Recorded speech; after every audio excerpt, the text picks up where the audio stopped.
Good morning, everyone. Thank you for joining us today. We have Craig here. We're going to give everyone just a couple more minutes to join the call since we just started. So hang around. We'll start very shortly.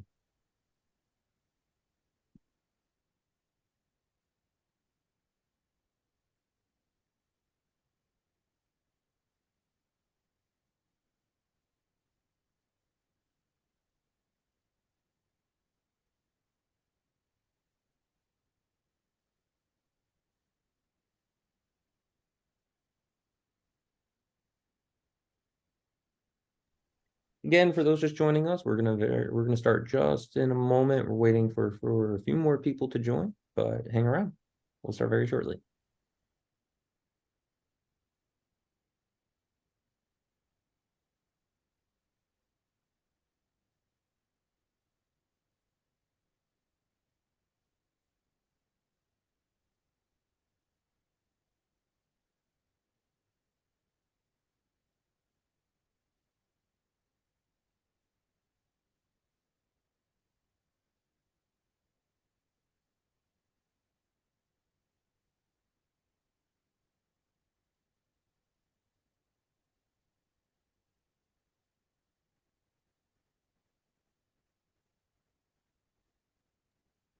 All right, Craig, I think we can kick this talk off. Thank you everyone for joining us today. We really appreciate it. I know you taking your lunch time to join this wonderful talk and have a good conversation, so we appreciate your time. I want to thank everyone for joining us, and before I introduce our wonderful speaker, Mr. Craig over here, I do want to say that if you have any questions anytime, feel free to put them in the chat, in the Q&A box. I'll be monitoring them. Craig will be monitoring them. I want to be a very open discussion, so absolutely we can answer anything that comes through. Anyway, today we have Craig with us. Craig is a software engineer and a lifelong student of computer science with specific interests in programming languages, type theory, compilers, and math. He co-founded the Columbus branch of Papers We Love, a reading group for people interested in academic computer science and science research. In his spare time, Craig plays Irish traditional music on the wooden flute and twin whistle and synthwave on some rather more complicated instruments. Craig is the director of consulting with Improving in Columbus, Ohio. He works with a variety of organizations to improve the alignment between their software systems and business strategy, using both process and technology changes to make this happen. Craig is interested in working with clients whose employees are motivated to work together to improve their community, regardless of specific technical stack they use. If you are trying to solve difficult technical problems and want to bounce ideas around, he would love for you to reach out and have a chat with him. And all right, without any further ado, Craig, I'm going to hand the mic off to you. Sure. Thank you very much for your introduction. My slides are already online. You can get them at speakerdeck.com/craigstunts. And I have put all of the references to books and papers that I will be talking about during the talk today in that deck. So if you want the URL for some paper I mentioned, just go to speakerdeck.com/craigstunts. You can get to them from there. I do have a whole hour of content today, so I'm not planning on having like 10 minutes at the end for questions. So if you have any questions, please do post them to the chat or use the Q&A feature in Zoom, and I will see them there, or Jordan can interrupt me. Also, if you have any questions that you think are not of like general interest to the entire audience, just please reach out to me after the talk. The last slide will have some ways you can contact me, and then we can talk about it offline. I've spent a lot of effort over the years to build bridges between developer, the QA, and the security communities. Sometimes these are focused on bringing groups of people together who don't normally talk to each other. Other times on very specific a client reached out to me and asked me to train their development team. And so I started to form a talk which brought together all these elements into a unified approach to secure development. The client had actually asked me for a quote OWASP training that they needed to fill a contractual obligation. But I wanted to go further than this. OWASP, the top 10 is just a checklist, and it's a checklist of mistakes that you should not make. But I wanted to look at the larger problem of how you actually build secure software, incorporating university research on security from first principles. So this is important because building secure systems is hard. Software is complicated, and it is difficult to understand the behavior of complicated things. Checklists of best practices you can follow do not necessarily result in a secure system. So I wondered, is there a methodology we can follow to do it right? I'm going to lean heavily on the information security practice principles from Indiana University's Center for Applied Cybersecurity Research. So let's start at the beginning. How do you enter the medical profession? Many doctors start their careers with the Hippocratic Oath. It's one of the oldest binding documents in human history. How do you get started in construction? Safety is our top priority. So now, how do software developers start our careers? And I look at these and I like the other ones better. Well, anyway, a little generative AI never hurt anyone. And, we live in a sort of a move fast and break things world, and it's always worked out well in the end. So to be clear, I take a pretty expansive definition of the phrase computer security, which is, does your computing system end up hurting people? A question for you is, what would software development look like if human safety was always the first consideration? I don't think I've ever seen a project kick off this way, and I've been in a lot of different organizations, but you can ask what it would look like, and I'm not the first person to ask. This is the very first principle on which the Association for Computing Machinery's updated code of ethics is based on: protecting people, protecting human rights, and avoiding harm. It's easy to look at, people look at phishing statistics and they complain about human behavior. I've heard people say, jokingly, software would be perfect except for those darn users. Computing today is in a place similar to where we were after the start of the Industrial Revolution. We're enjoying the productivity, but we're starting to notice the smog and the factory accidents. So we also have to say, what does security even mean? We use the word to mean multiple things. So let's consider what we really mean in the context of software.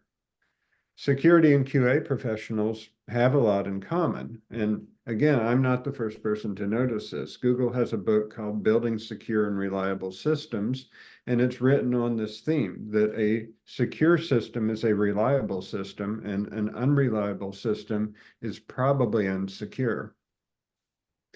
Developers, QAs, and security analysts and users are all interested in the actual behavior of software. Some of this is going to be described by a specification, which might be formal or more commonly informal.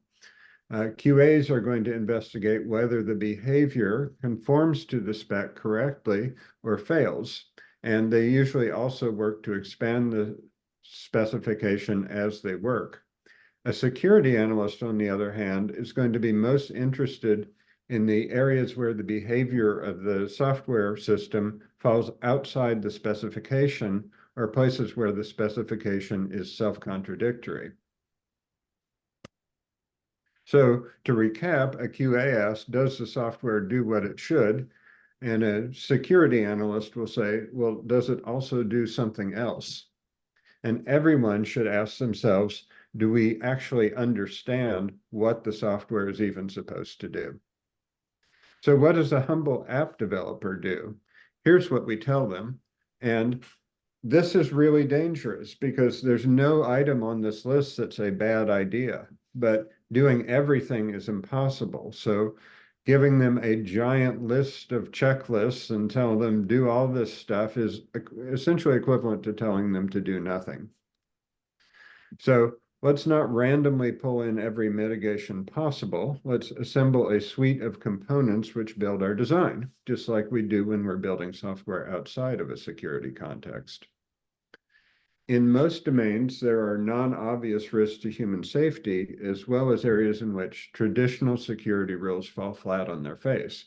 For example, we tell people, don't click links in email, but every organization has people, like probably in an HR or a recruiting context, for whom clicking on links in email and specifically clicking on PDFs from like Word documents from random people on the internet is a fundamental part of their job.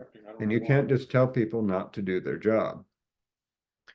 You can't describe a system as quote unquote secure or insecure. You can't use the word security to justify your decision. Every bad password policy follows from this myth.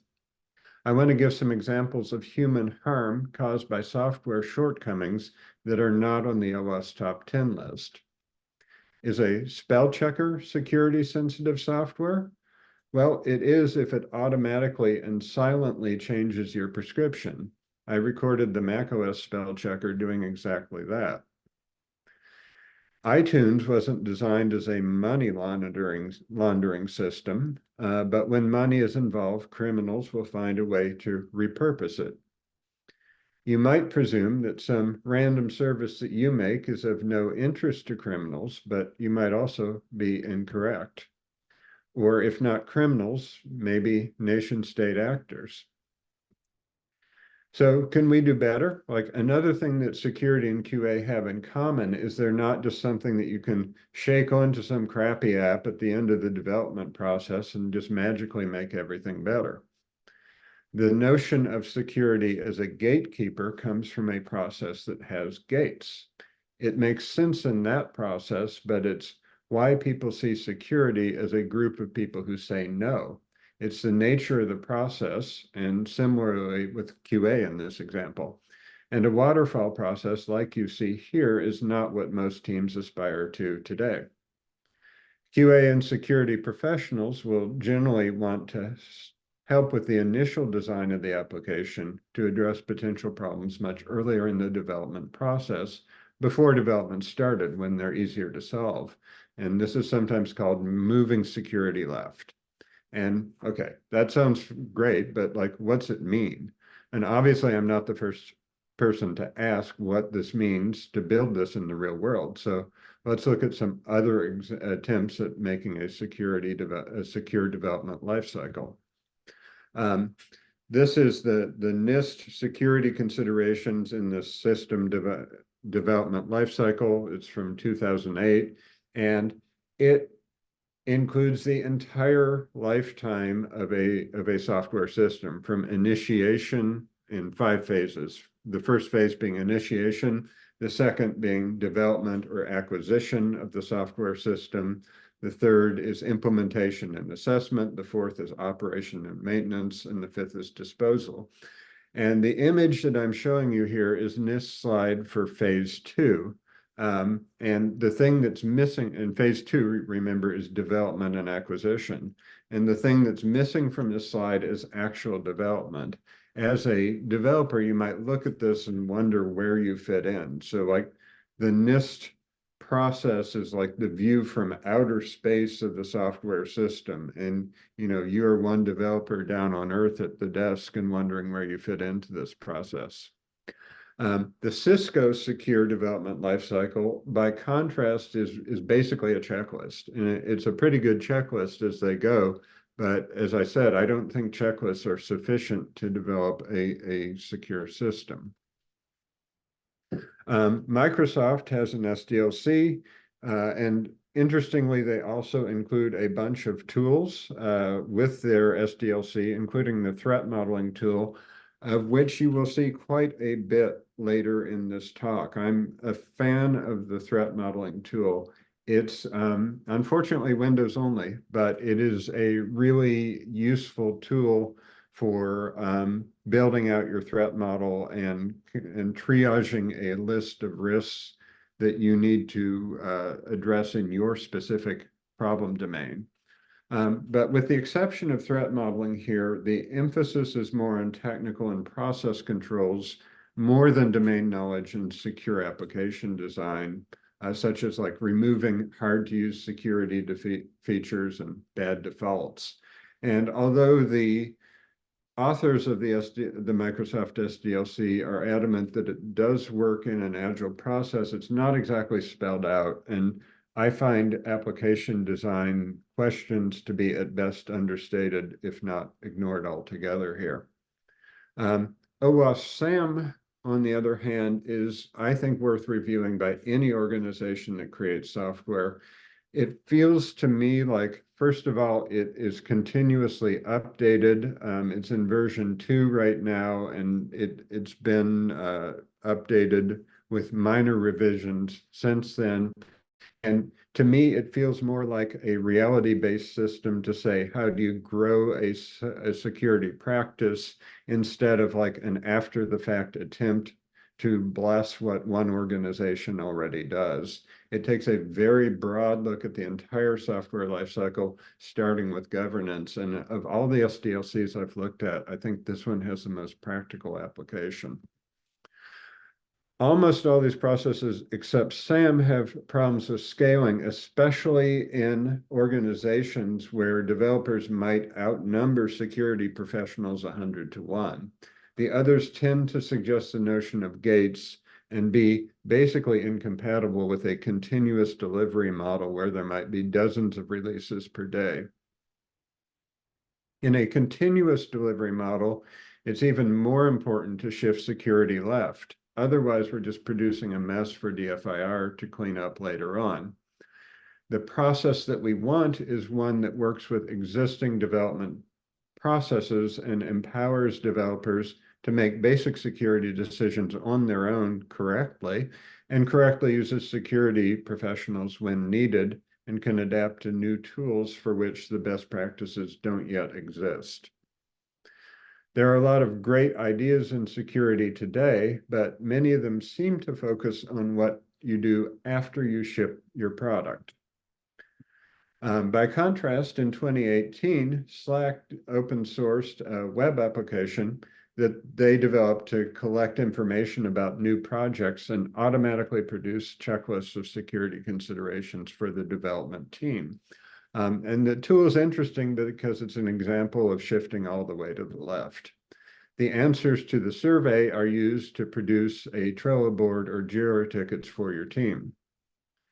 This book, which was released in 2020, describes processes that do scale and that work well with continuous delivery.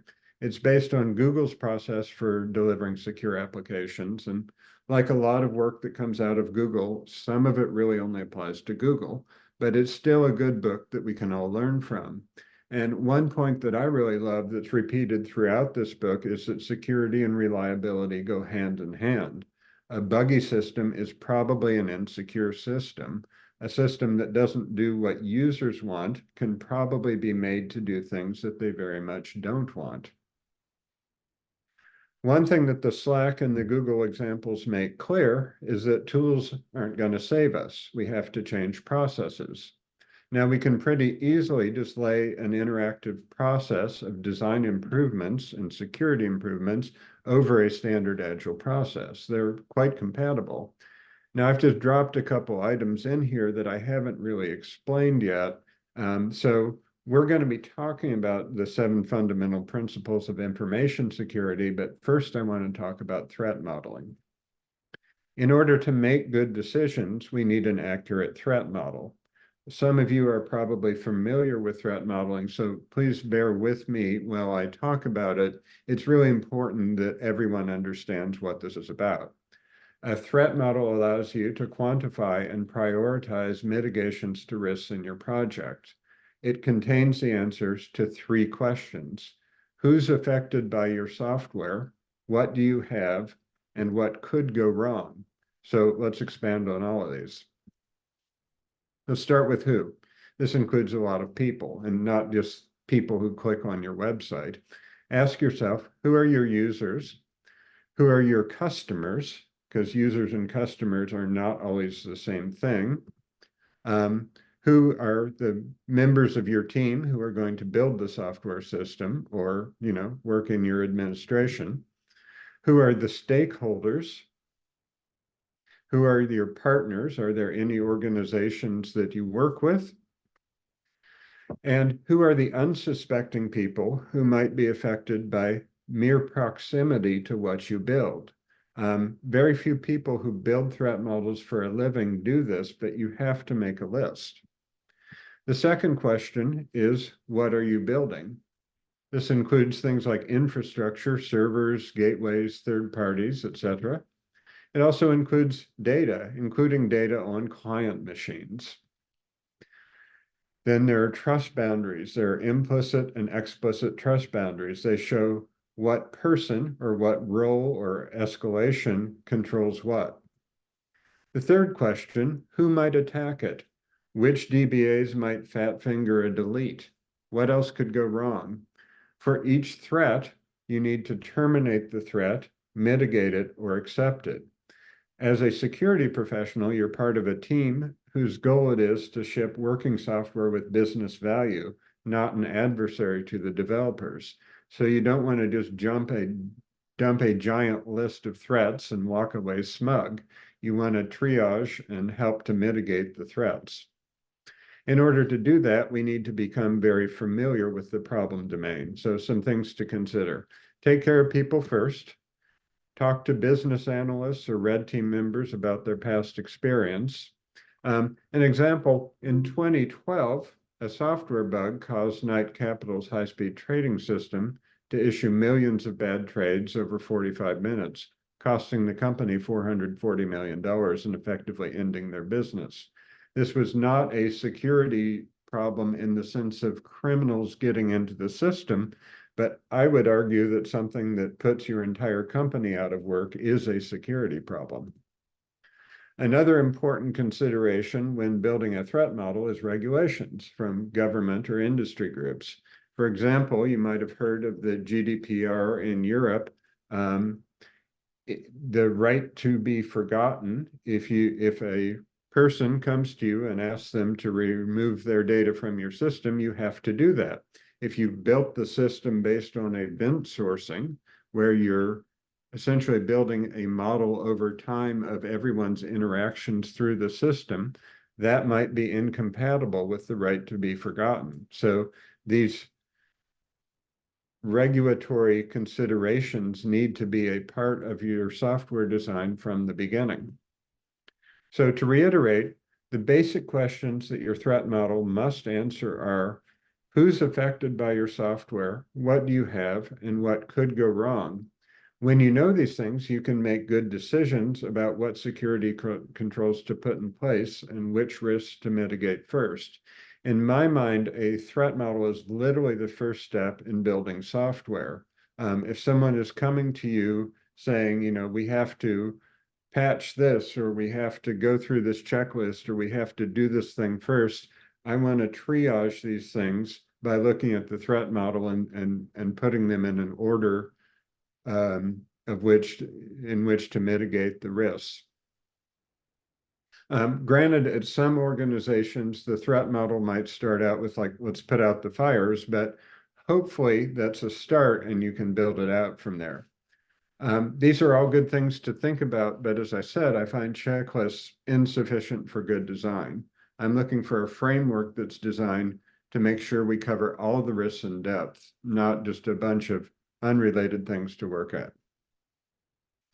I went looking for a tool that would force me or force other people to ask questions that would lead to correct security decisions. And I found the Information Security Practice Principles from Indiana University's Center for Applied Cybersecurity Research. The principles here, there are 7 of them. They're designed to help secure technologies and systems where best practices have not yet emerged, like last week's JavaScript framework. And they're based on 7 principles, as I said. First, I'm just going to go through the principles and explain what they are. And then we will go through them again, and we're going to look at a worked example of doing an application design using the principles. The first principle is comprehensivity. You need to identify and account for all relevant systems, actors, and risks in the environment, which is a tall order, but we're going to go through the principles multiple times since they interrelate, and we don't need to be entirely comprehensive on the first pass because the things that we miss on the first pass we can pick up later on, informed by the things that we have discovered from the other principles. This is a good place to do your threat modeling, however. Like I said, it's really the start of the process. The second principle is opportunity. You want to take advantage of actor relationships, material resources, and strategic opportunities that are available in the environment. For example, there might be industry groups, threat intelligence services, tooling, partnerships. Concepts that are related to this include things like information sharing and white hat testing. The third principle is rigor. You want to specify and enforce the expected states, behaviors, and processes governing the relevant systems and actors. There are two phases to rigor, which is specification and enforcement. An example of this is language theoretic security, where when you are dealing with data from potentially hostile outsiders, you first want to get that data into a type that only allows the data that should be allowed in your system. And from there, you can deserialize the type into the actual work that your system does. So you have that strong type in the middle as a barrier to the information coming into the system so that you can make sure that it does not include potentially hostile attacks from outsiders. The fourth principle is minimization. You want to minimize the size, the quantity, and the complexity of what is to be protected and limit externally facing points of attack. Things like you want to minimize time as well, like deleting old data and removing unused code. The fifth principle is compartmentalization. You need to totally isolate system elements, then enable and control the interactions that are essential for their intended purposes. We often think of this in terms of network partitioning, but network partitioning is leaky. You can also compartmentalize on things like identity, such as Google's BeyondCorp or elevation of privilege. The sixth principle is fault tolerance. You need to anticipate and address the potential compromise and failure of system elements and security controls. And the last principle is proportionality. You need to tailor security strategies to the degree of risk, accounting for practical constraints imposed by the use case and the environment. So these are all very interesting considerations, and they're more than interesting. They're informed by a long look at cybersecurity over the years and actual experience in the field. But how do you apply these principles to a software architecture? How do you decide when you're done? So we're going to use as a running example a real design that I did for a client with some identifying details removed and some features changed to make the design more generally applicable instead of unique to that client's needs. And also, I'm going to be skimming this pretty roughly because I need to fit this within the context of an hour presentation. So certain details will be omitted. So what is the problem? We have a hotel chain that needs to capture credit card numbers for potential incidental charges in the future when the cardholder will not be present at check-in. For example, a parent wants to authorize incidental charges for a traveling school sports team member. Their current process is a paper form, and they've recognized that this is not the greatest process in the world, so they want to automate this. So where do you even begin on a process like this? Well, on paper anyway, there's no shame in starting with a naive solution, as long as you don't end there. So we start with a simple web application, and we're using HTTPS because we care about security. You might see some potential problems here, but you're all very smart people. You came to this presentation. Is there a framework that we can use to find issues while we work with developers that will force us to ask the right questions and build out a secure system? So let's go ahead and apply the first of the 7 principles, which is comprehensivity. And the first thing I notice is that the naive solution that I showed you before is really a bit oversimplified. Like even at a purely technical level, we've omitted quite a bit from our original diagram. So we're going to flesh that out a little bit.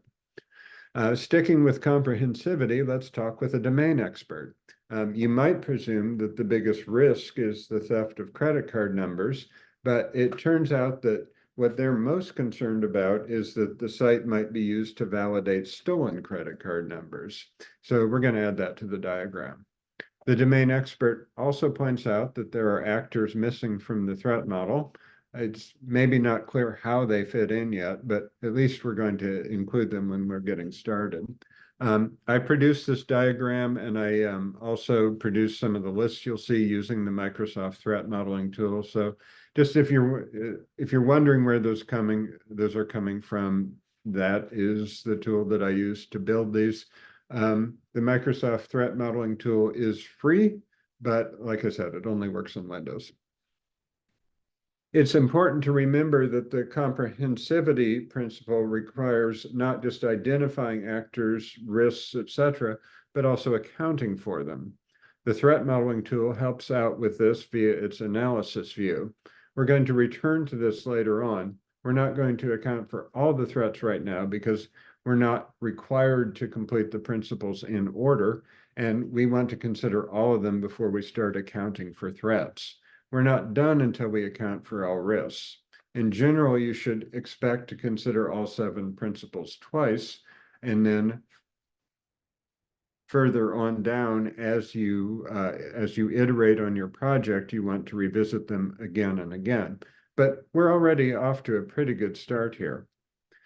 Now, the hotel also has some existing security infrastructure, including static analysis in their CI builds and continuous monitoring, which we'll consider in a moment. But I bring it up now to emphasize the point that the principle of comprehensivity applies to time as well as space, which is to say that you might build a secure system today, but without changing anything, as time passes, someone might discover a CVE in one of your dependency. So merely the passage of time can transition a system from secure into insecure, and we need to account for that by, for example, using static analysis, using dependency validations to make sure that our system stays secure as time progresses. Another interesting consideration with comprehensivity is training. It costs time and money to train your team, and it's important to pick the right training. We tend to think of training software teams in terms of certifications and the OWASP top 10. And in fact, this presentation started as an OWASP training. But maybe the most important topic for your training is actually business-specific assumptions about your specific industry and the threat model. Training takes time, and make sure that you're training on the right things. For the opportunity principle, there are 3 factors to consider. The first is actor relationships. The hotel, as I said, also has existing infrastructure and an existing account with AWS. They have a tokenization service that can take a credit card and tokenize it so that future transactions can be authorized without actually storing the number. And we should also consider information sharing with others in the same line of business. There are professional organizations that exist for that sole reason.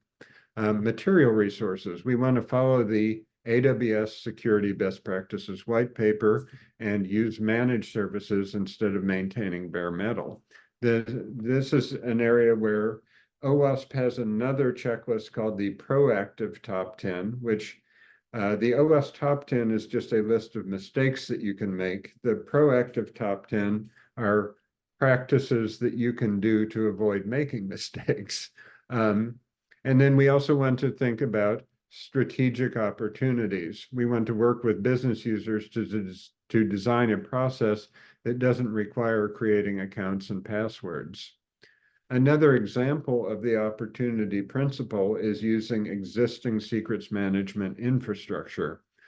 Developers frequently leave secrets in config files or Jenkins servers, but instead they should first of all be eliminated when possible, and second, they should go in enterprise secret stores with audit trails when they are in fact needed. There's obviously a lot more that we could do. I'm limited in the amount of ideas I can present in a 1-hour talk. The important point here are not the specific suggestions I'm making, but rather the process. By going through these 7 principles, the intention is that you can shake out the things that are important to your process and your project. Rigor has 2 steps, specification and enforcement.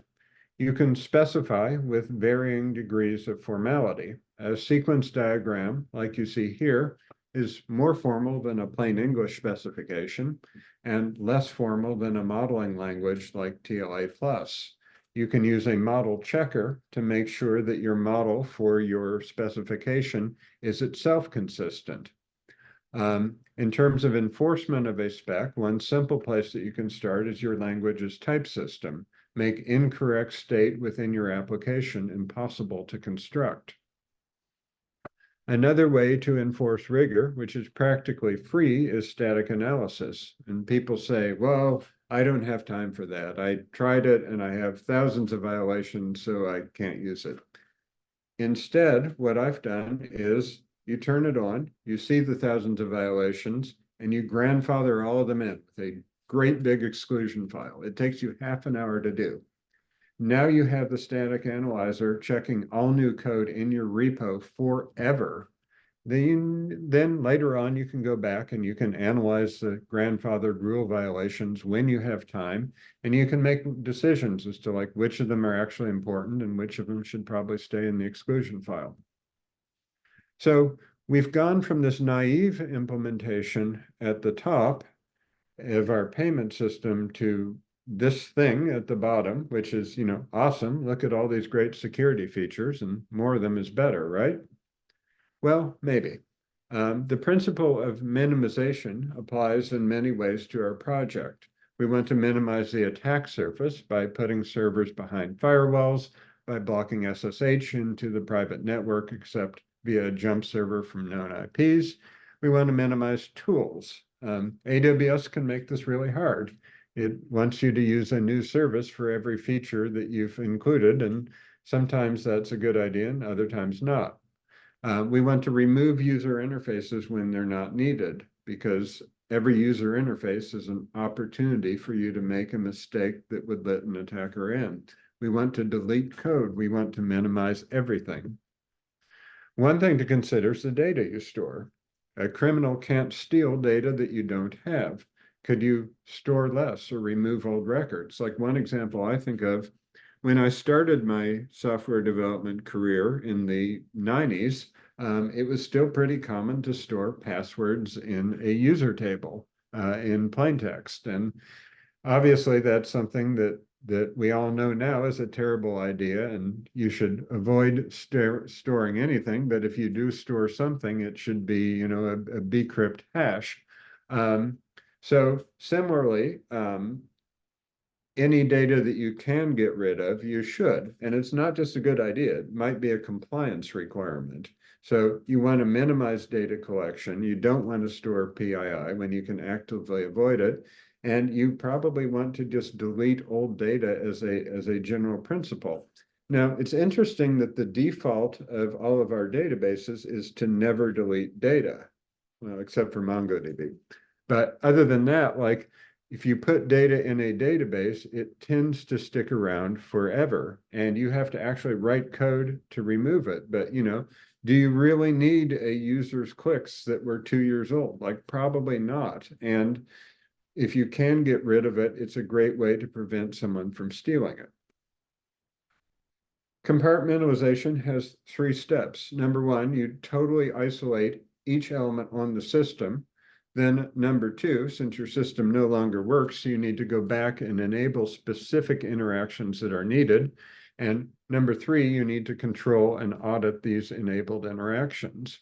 A great place to start with this is any place on your threat model diagram where data flows cross the trust boundary. There's a misconception that people have about compartmentalization, which is that the notion that there's a safe side of a perimeter, an internal network. The goal of compartmentalization is not to have a place where there are no defenses. The goal of compartmentalization is to stop lateral movement. And another misconception is that compartmentalization is only about network parameters. An example is least privilege, to give people and machines the minimum rights needed to do their work. It might at first seem to conflict with the principle of human-centered design, but it protects them against mistakes, and you can have a break glass escape mechanism for emergencies. So here are some decisions that we might make. And again, there are many more decisions that we might arrive at if we drill down deeply. For the principle of fault tolerance, you need to consider it for every point in the system. Lots of people think about fault tolerance in terms of multiple availability zones and in terms of backups, but I'm going to give another example here just to try and help you expand your thinking about this, which is compromised credentials. You should do an error analysis for every system and every entry point at the very least. I'm choosing the example of compromise because we often think in terms of faults in terms of technical faults rather than information leakage faults, but they're both important. So what do you do if you have people's personal data leaked? The typical response from, the 100 companies that have leaked your data last year is free credit monitoring. Well, that's great. It's something I've never even bothered to take advantage of. A more how do I put this? A response that if you actually care about your users is to stop and say, okay, look, let's consider user safety. Let's stop the exfiltration. Let's proactively limit further damage to users. Let's listen to users. And there may be a technical end of this as well. We engage DFIR professionals to assess how it happened, how to prevent it happening in the future. And, plug the leaks, design your system for secure storage, proper rotation of secrets. Having gotten this far, we might have a really extensive list of risks, like possibly way more than the team can take on. So we want to make sure that we're going to spend our time on appropriate issues. And again, the threat modeling tool has features to help with this. The highest priority issues are those which directly or indirectly affect human safety.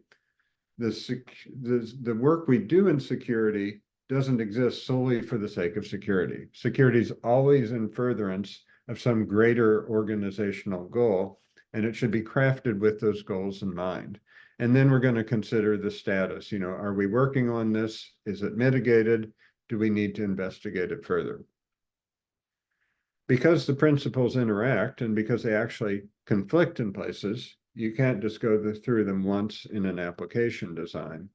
The bare minimum is twice, but you should plan on more. In fact, I tend to think of doing it as like multiple times throughout the course of the application because the design of the application's changing, the features and the scope of the application's changing, and plus we're just learning as we move through the process, and we want to adjust our backlog of security issues based on what we learn as we move through it. So does this work in an agile environment? Well, sure. Like possibly even better if it encourages you to keep drawing water from the well. We need to do an initial review before design is started.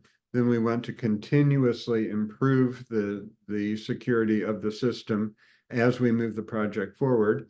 And then there are things that we can't do continuously that are still useful, such as a pen test, which might take 2 weeks or 4 weeks, and regulatory review that we'll just do periodically as the project moves on. So there are a lot of things that I have not talked about because of time limitations. That again, I would be happy to talk with you about after the fact, or if you want to have me come in and give this presentation to your organization, I'd be happy to do that, and we can tailor it for your specific needs. So here are 4 books that I do recommend, and I've listed them here in an order ranging from the most abstract to the most specific. And these are all books that I personally have read and got a lot of value out. It's not just an Amazon search. These are things that I think are worth your time to read. Security from First Principles is super small. It's a thin book, and you can get a essentially equivalent version of this book for free from the Indiana University site. And it covers the 7 principles. The OWASP SAM, like I said, is a look at how to build a secure development process that actually works for your organization. And it is a great book in terms of like saying, where do you are? And it has tools to assess how your project is coming. Building secure and reliable systems is a specific look at how Google does things. And it's both interesting in that Google has a very mature security process, and at the same time, it can be a little bit removed in that a lot of the things that they're covering really apply only to organizations that do what Google does. But still, I think that they've done a great book and a great job in putting this book together. The Tangled Web is a look at how do you break web applications. And it is a fun read for examples of how specific web applications have been broken. This is just some credits for the images that I've used in the presentation.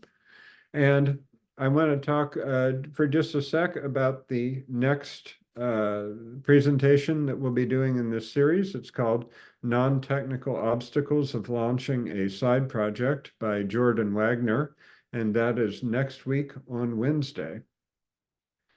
Finally, if you want to reach out and chat with me, there's a bunch of ways that you can do it. You can pick any of the links here and use those to contact me, and I would be very pleased to talk to you about your systems.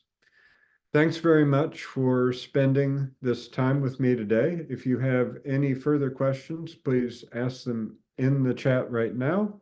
And other than that, I appreciate your time and your attention today. Thank you. Thank you so much, Craig. That was an awesome talk. We do have a few more minutes, so before we end it, I do encourage anyone, if you have any quick questions you want to post, this is a good time to do it. And while everyone's typing up their questions, maybe you can answer one of mine, Craig. So I was curious, I'm sure you've implemented some of these principles and practices and environments in the past. What are some of the changes you saw with the teams and the team members as they started incorporating these? And how did those transitions, were they smooth? Were they rough? Any suggestions to make things better? Anything like that? Well, I can give an example of something that's come up in a recent project. I have to think about what I can say about this because it was a client's internal project, but I'm just going to say it involved Chat GPT. It involved Chat GPT potentially being so that they wanted the end user to treat ChatGPT as an expert and have a conversation with them. And my concern was that ChatGPT is not an expert in this field. It was a professional field. And I didn't want the chatbot giving responses that would potentially be misleading to end users. So I was able to talk with them and say, well, what if we turn this on its head? And what if we had the user play the expert? And what if we had ChatGPT play the member of the general public? And without giving too many details, that ended up actually being a better fit for the client's project. And in particular, the domain in which this was in was one where the general public would sometimes ask weird questions anyway. So if ChatGPT decided to go off on some tangent, that was actually okay because the professional had to be able to know how to work with members of the general public who maybe were a little bit distracted, we will say. So it ended up being a better idea. And like to my mind, this is an example of like it's not bad hackers are coming for your data. It's things like, can we really put the human first as we move forward in the design process? So that's what I'm trying to express in this talk is like, let's always put people in the center of the systems that we build. Very cool. That makes total sense. Thank you. Well, it doesn't seem like we've had any other questions. If anything does come up at any point, definitely reach out to either me or Craig. We're happy to connect you to the right people here. Craig did plug in the next talk, which is actually me. I'll be the speaker for that. I posted the link in the chat. They have not posted the Zoom registration yet, but it should be up very shortly. Just keep an eye on that link, and it'll be at the same time next week. Again, thank you everyone for joining us, and have a great evening Thank you. or afternoon. Yep. Thank you.